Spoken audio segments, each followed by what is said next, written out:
Alright everybody, welcome back to my channel. If you're new head, what's up? If you're old head, hello famo. Let's go and get into the video for today. Day one Victoria. You got a secret Victoria. Can't get all for you. Hey. Yeah. You got a secret Victoria. Alright, so this next section is on being engaged. So the first question is, we kind of talked about this a little bit in the last section, but how did you know before getting married that your wife was the one? What did she do while you all dated? My wife and I had lots of similarities. Both of us wanted to become educators. We loved being around children. We were adventurous. We enjoyed traveling.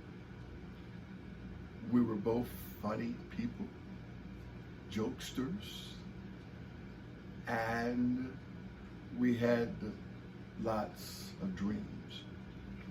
And I had never felt the way I felt with her, with any girl, with any young lady ever. It was security. It was, she had my back, I had her back. She was beautifully saved and wanted to stay saved. And I was saved and handsomely saved and wanted to stay saved. And we made that commitment that throughout our relationship that we were going to be like saved people. And she agreed with most of my vision, and I agreed with most of her vision, what she wanted to do. I had a great mentor, Dr. Thurman Hartwell, while I was in undergrad. And as I'm developing my relationship with my wife, he also gave me insight in terms of, this is the one for you. I was not going to necessarily propose to my wife, and I proposed to her October 31st, 1980, on what they call Halloween night. We were in church, actually. And my pastor had told me before that if you don't marry this young lady, you'll be making a tragic mistake. And I was going to wait until I finished graduate school and then marry. And that would have meant that we would have dated for at least 6 years. And I followed his instructions, that both of us were mature to go to school and to make it, and to do something great together. So it was, I had a very strong connection. My parents loved my wife. She fit into my family, and that doesn't always happen. And my mother liked who I was dating. She really liked her and saw her as her daughter even before she got married. So that meant a lot to me. What my mother thought of this young lady really helped. My mentor, my pastor, thought we complemented each other. And I had this feeling, that's all I could tell you, it's a feeling.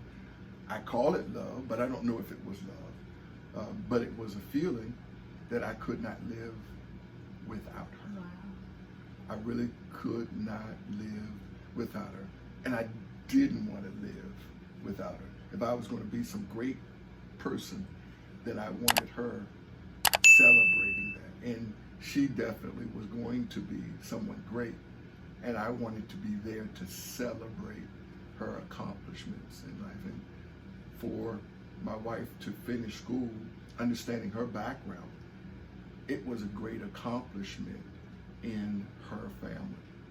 And so a combination of things, being counseled, the feeling that my wife had was she also felt the mutual feeling, and that we could do this together. Wow. Another question is, what is the number one thing that you tell couples that you counsel, that come to you to get counseling? Love makes the world go round.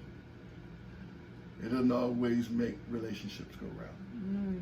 Because you can love someone and can't stand them. I've known many people who've gotten married and couldn't stand their mates, ended up splitting, divorcing, still love them, but can't be with them. And so I think the number one thing is striking that connection.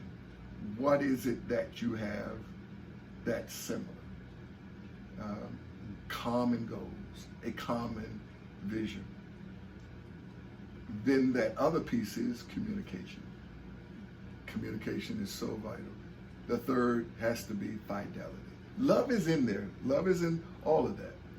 But you have to be confident that that person is going to be committed to you, and you're going to be committed to them, and that you're not going to have eyes for another person while you're in the relationship.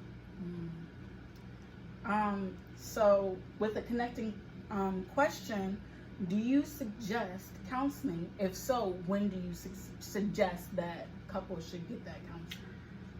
Counseling should happen along the way with the young man, individual, with the young lady. And then when they decide that they would like to be married, intense counseling, group counseling, with someone that's licensed or someone who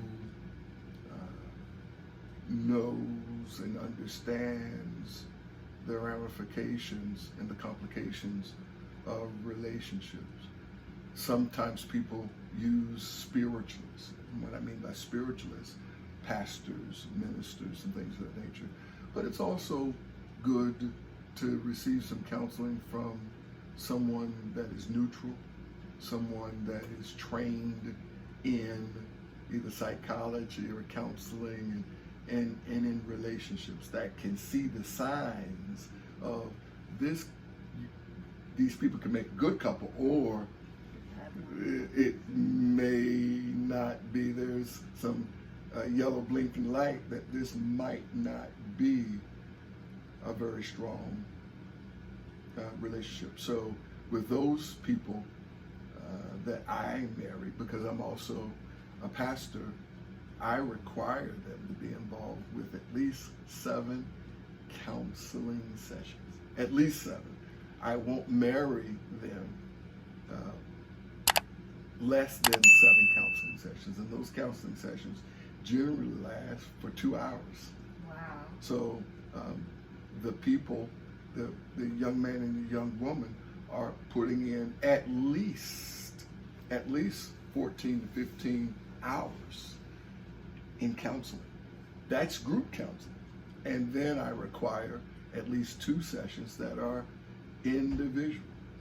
So 7 sessions as a couple, and then 2 counseling sessions individually, just talking to that person one-on-one. And generally by the 3rd or 4th counseling session, I can tell whether these people are compatible or they're going to have some issues. And I've been pretty on the dot when I could see this is going to be an issue in your relationship. You really want to work on this. You can't kick dust over this and put your head in the ground. This is going to be an issue that you all will have to work with. And these are the things that you can build upon. Here are your strengths. And so they have lots of reading. lots of talking, lots of questioning, and I would strongly encourage that couples who are thinking about getting married, that they're involved with a counseling session with a neutral party. Wow. So, what are 3 key skills or characteristics that a relationship should possess? Characteristics. Characteristics, when I think of characteristics, I think of adjectives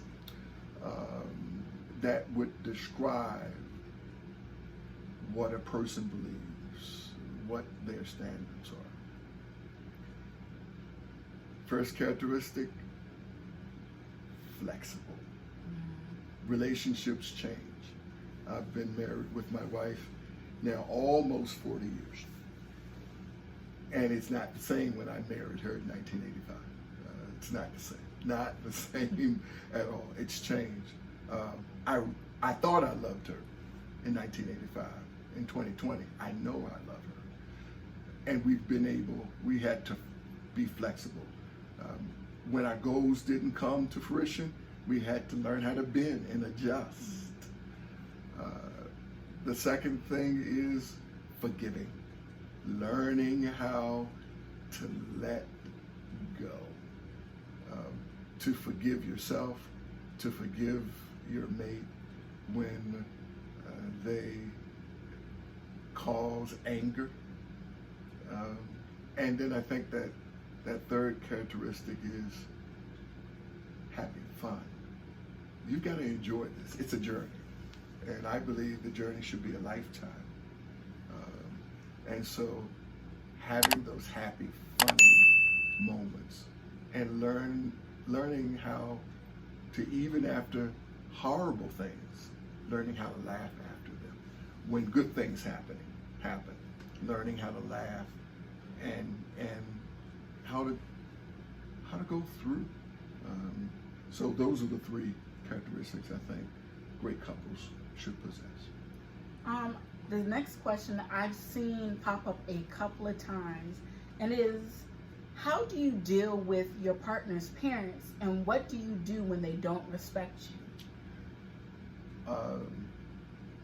I'm going to give the biblical answer. First of all, the Bible tells us, honor your father and your mother, that your days may be lengthened upon the earth. And so the primordial order there is that at all times you should respect your parents. I don't call them parents in law. I call them parents in love. And so the couple must understand that it is your relationship. And truly, it's none of the business of a mom or dad on either side to get involved unless the couple wants them to be involved. And the couple must understand that it's their relationship. And you can love your mama and you can love your daddy, but it's none of their business, truly. And I think that it is good for parents to understand that their children's relationship may not be like their relationship, and they have to let them grow and not necessarily take sides, whether it's my child that's in the right or wrong, or it's my child in love that's in the right or wrong. Keep parents out of your marriage unless you want to share. When the door is open, they should be welcome. But when the door is closed, parents should understand it's none of their business. And that's difficult for parents because parents want to know, want to be involved. However, again, the Bible says, should a man leave his father and his mother and cleave, connect, commit to his wife, and the two shall become one. One does not include mamas. One does not include daddies. One does not include the siblings. Many people say that when you marry the person, you marry their family. No. No. You're not marrying their family. You're tolerating their family. You're trying to love their family, but you are not marrying their family. You might marry that person's background, but you're not marrying them. And the Bible tells us that. You shall leave your father and your mother. And so if man's got to leave, the woman's got to leave. And the two shall become a great big family? No. And the two shall become one. And so that's what I believe. And there are always adjustments because there could be cultural differences. You just got to learn how to adapt and how to keep other people out of your business. The last one for the engagement section is, how do you suggest couples should build a good communication skills with one another? I guess it all depends on if you're looking at this secularly. I would say talking often, observation, learning how they adjust with other people, how they adjust with their family, how that person adjusts to your family. That's very important. And then the piece is being committed. There are flags that can be thrown. There are some things that will end relationships. When a person cheats on a person lies, or they're deceptive, they hide things. Those can be relationship ending pieces. And so, saying up front, if you lied to me, if you cheat on me, while we're dating, that's a relationship ending scenario. If you're stealing from me, that could be something that would cause us to lose. If you hit me, if you abuse me, that could cause our relationship to end, either in homicide or suicide. It could be suicide and homicide. And so I think that's important. Wow. What a splendid interview with Dr. Carter. Today's topic was Before and After I Do Godly Relationships, Part 2, Engage. We already saw Part 1, and that just blessed our souls. Part 2 has also blessed our souls. We can't wait for Part 3, which is marriage. Don't forget to like and subscribe to this channel and turn on your notifications so that you can see Part 3 of marriage.